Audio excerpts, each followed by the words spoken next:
Bonjour, bonjour, ici Véronique Hubert, votre formatrice et conseillère en entreprise agricole, en particulier dans l'animal de compagnie. Alors aujourd'hui, dans le cadre du guide gratuit qui est dédié donc aux futurs éleveurs ou aux éleveurs débutants, nous allons parler le fait de choisir une race rare ou une race à la mode. Alors, on a vu déjà donc dans les précédents chapitres comment choisir sur l'aspect physique, sur le caractère.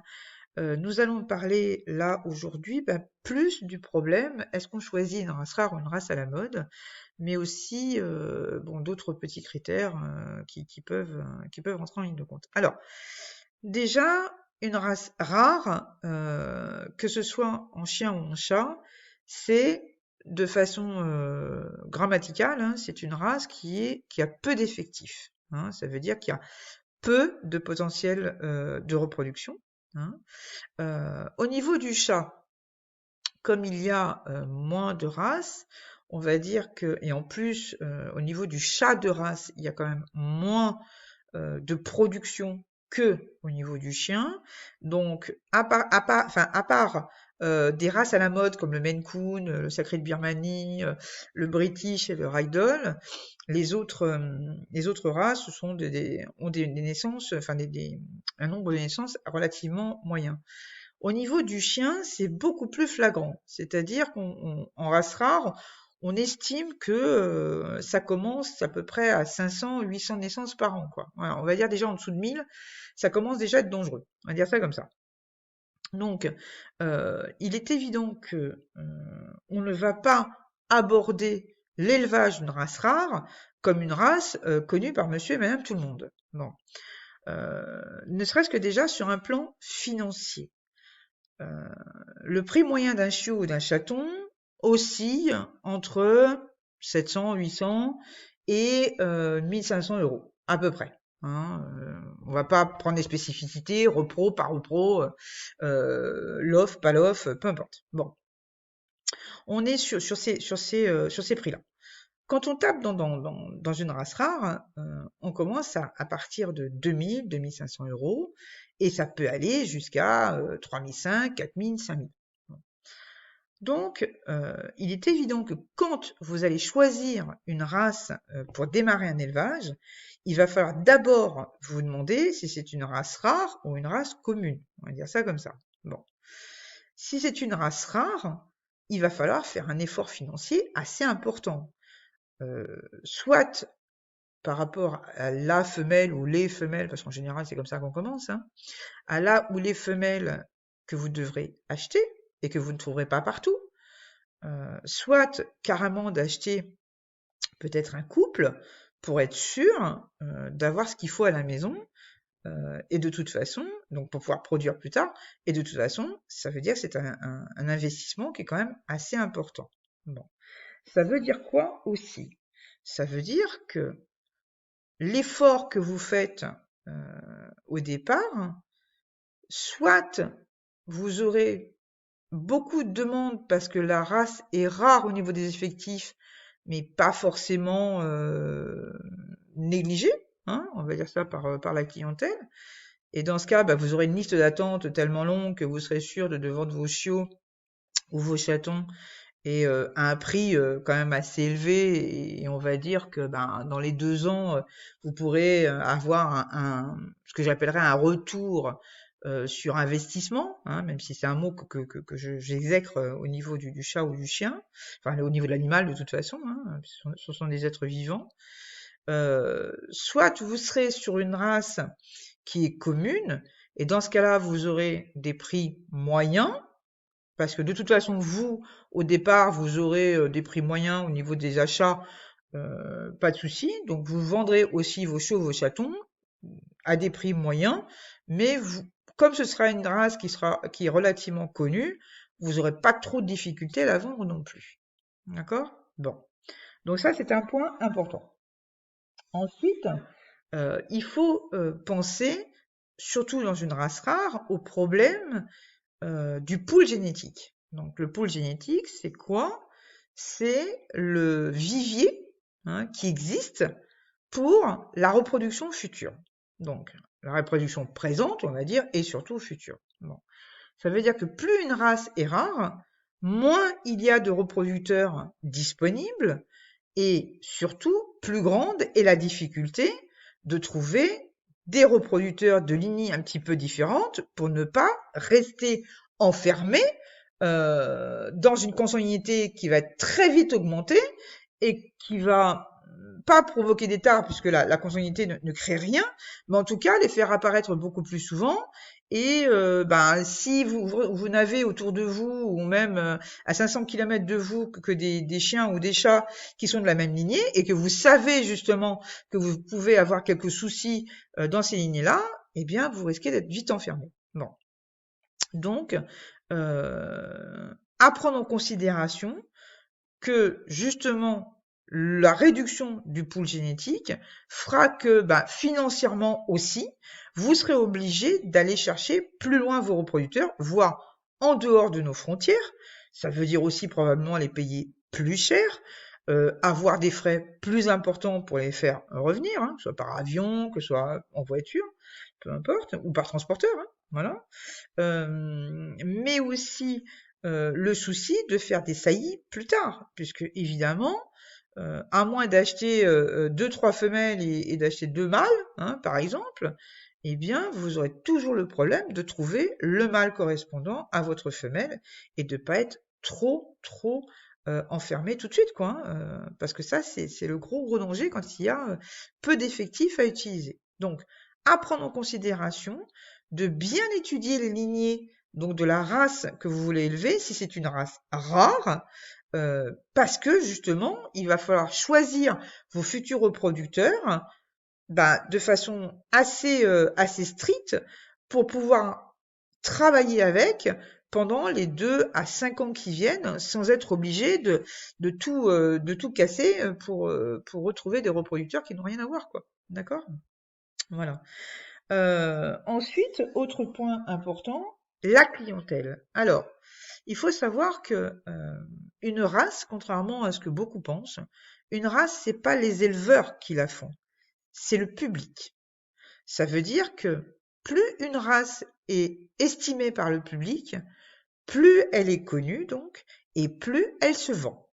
D'accord? Donc, ça veut dire que si vous êtes sur une race rare, il va falloir vous poser les bonnes questions.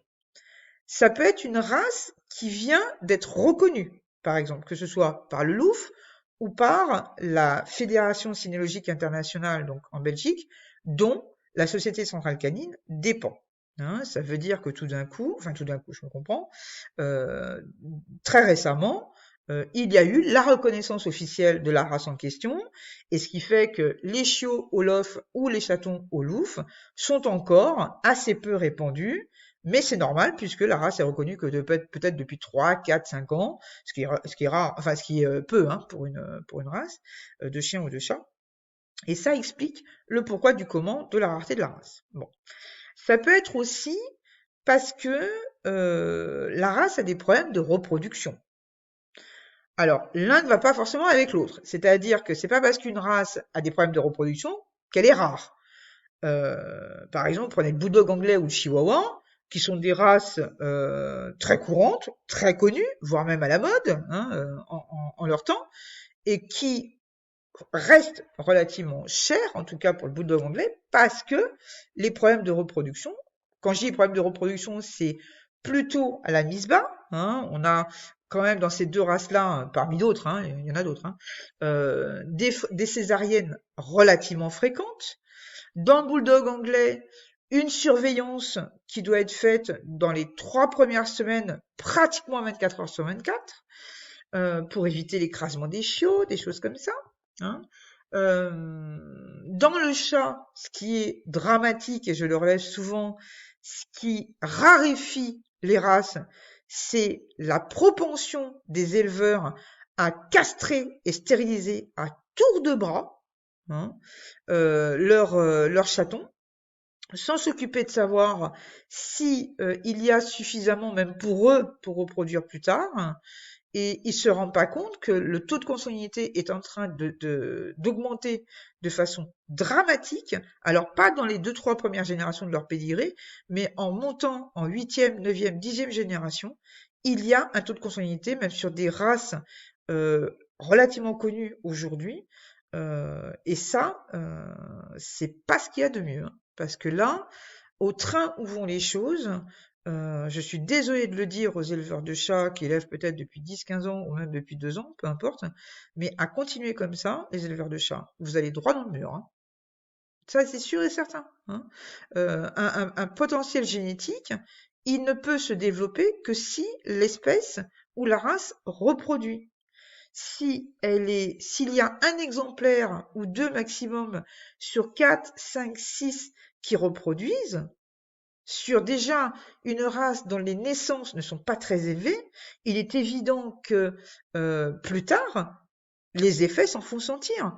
Qui dit consanguinité très élevée dit affaiblissement de la santé, on va dire génétique, hein, des reproducteurs, dit ensuite donc problème de fertilité et donc raréfaction de la race et donc des reproducteurs pour pouvoir continuer, quoi.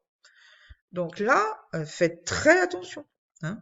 Au niveau du chien, donc on peut avoir ce problème de reproduction, hein, mais il peut y avoir aussi un problème de bouderie, hein, on va dire ça comme ça, de la clientèle. Par exemple, je connais 3 races qui sont très semblables en couleur et en aspect, et pourtant, l'une des 3 est absolument inconnue du grand public et n'arrive absolument pas à percer.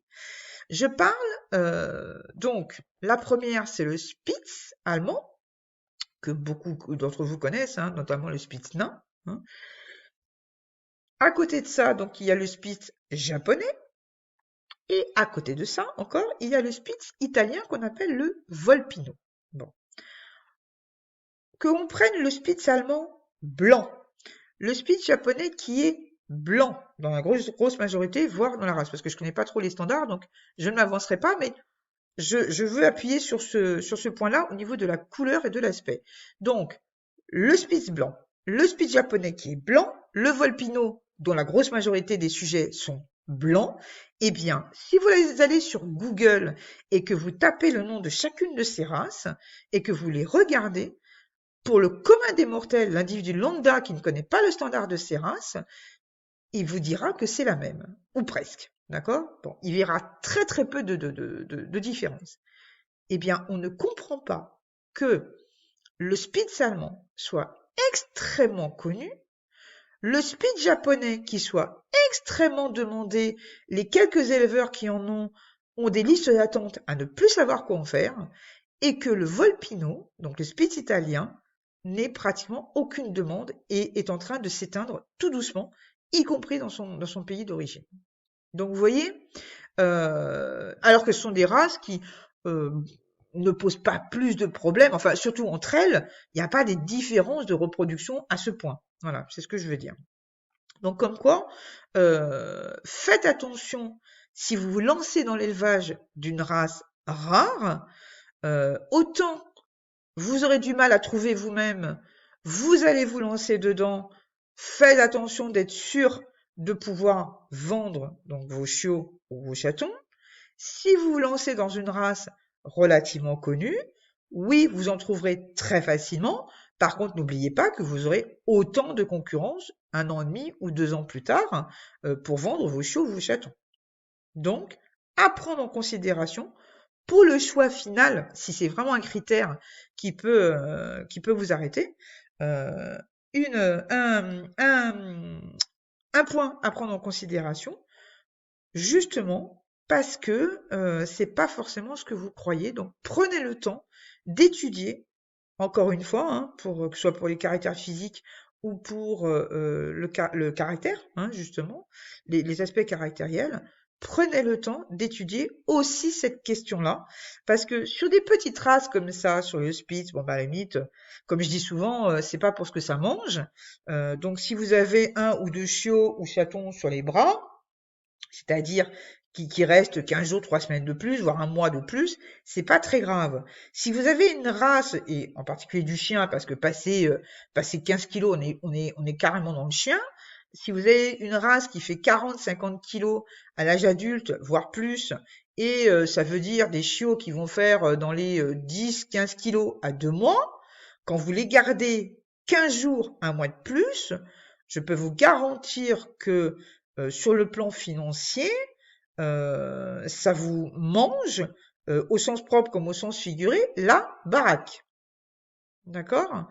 Donc ça veut dire que le peu de bénéfices, entre guillemets, que vous allez avoir à vendre vos premiers chiots parce que vous allez avoir vos premières demandes, l'un ou les deux qui vont rester 15 jours, 3 semaines, un mois de plus, ils vont vous grignoter ça, mais en très peu de temps, quoi. Et malheureusement, le peu que vous aviez en bénéfice, eh bien, non seulement il va être grignoté, mais en plus, vous allez commencer à taper dans les réserves, quoi, hein, pour les nourrir, hein.